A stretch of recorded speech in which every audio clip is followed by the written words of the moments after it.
Hello दोस्तों, नमस्कार। मैं गोपाल यादव आप सबके सामने एक आपदा प्रबंधन का आग जनित जो हादसा होता है सिलेंडर से लीकेज वाले पे, मैं उस पर आपसे बात करना चाह रहा हूँ।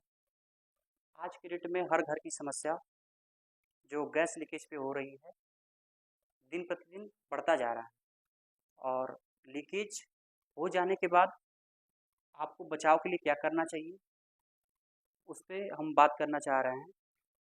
सबसे ज़रूरत की बात ये है कि यदि आप घर से बाहर कहीं गए हैं और घर पे जब आते हैं तो पता चलता है कि गैस सिलेंडर लीकेज हो रहा है, तो आप उस टाइम क्या करेंगे?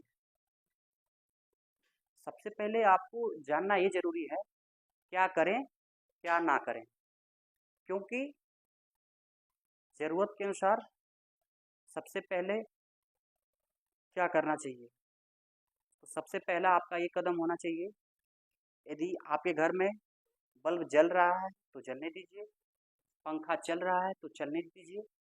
न किसी स्विच को ऑफ करना है, न ही ऑन करना है, क्योंकि जब आप बटन को ऑफ और ऑन करते हैं तो उसमें स्पार्क उत्पन्न होता है और स्पार्क उत्पन्न होने के कारण उसमें स्पार्क में चिंगारी होती है, जिसकी वजह से ब्लास्ट हो सकता है। इसलिए सबसे पहले आपको पूरे घर का खिड़की दरवाज़ा खोल देना है। उसके बाद आपको अपने घर पे पानी लेना है बाल्टी में, और पानी के साथ जिस घर में लीकेज हो रहा है उस पे छिड़काव करना चाहिए। पता है, जो गैस होती है एलपीजी सिलेंडर में, मात्र वो ज़मीन स्तर से 3 फुट ऊपर तक उड़ सकती है, क्योंकि वो भारी गैस होती है।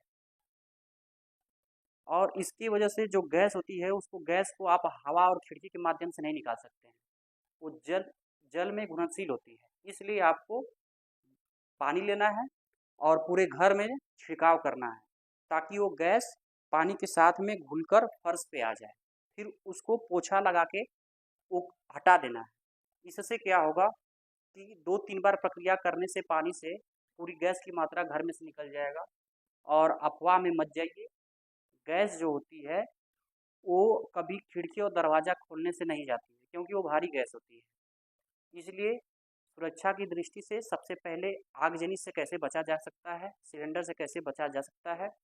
यदि मान लीजिए रेगुलेटर के यहाँ से लीकेज हो रहा है और यहाँ से आग लग जाती है, तो सबसे पहले आपको ये काम करना है कि ऑक्सीजन की सप्लाई जो है उसको कैसे रोक सकते हैं। रोकने का बहुत सारा तरीका है, लेकिन उसमें हम देखना ये चाह रहे हैं कि सबसे अच्छा तरीका कौन सा होता है। तो सबसे पहले कंबल ले सकते हैं आप, और कंबल अगर हल्का है तो उसको पानी से भिगो लीजिए। यदि भारी है तो डायरेक्ट काम कर देगा। अगर पानी से भिगो के कर रहे हैं तो उसको वो कर देंगे तो ऑक्सीजन उसका सप्लाई जब रुक जाएगा तो आग बुझ जाएगी। अन्यथा रेगुलेटर के पास से लीकेज कर रहा है, तो यहाँ पे जब रेगुलेटर के यहाँ से करेगा तो बीच में जब स्पार्क होता है तो 1 इंची तक नीली गैस जैसी होती है। अगर वहाँ से आप उंगली से भी क्लिक कर देते हैं, ऑक्सीजन सप्लाई रोक देते हैं, तो वो आग बुझ जाएगी। तो दोस्तों, जो हादसा आज के डेट में एलपीजी वाला है, लिक्विड पेट्रोलियम गैस का, उसको नज़र में बहुत बड़ा हादसा कर देता है। इसलिए बचने के लिए कुछ सावधानियों का जो है आप ज़रूर से ज़रूर यूज कीजिए। Thank you.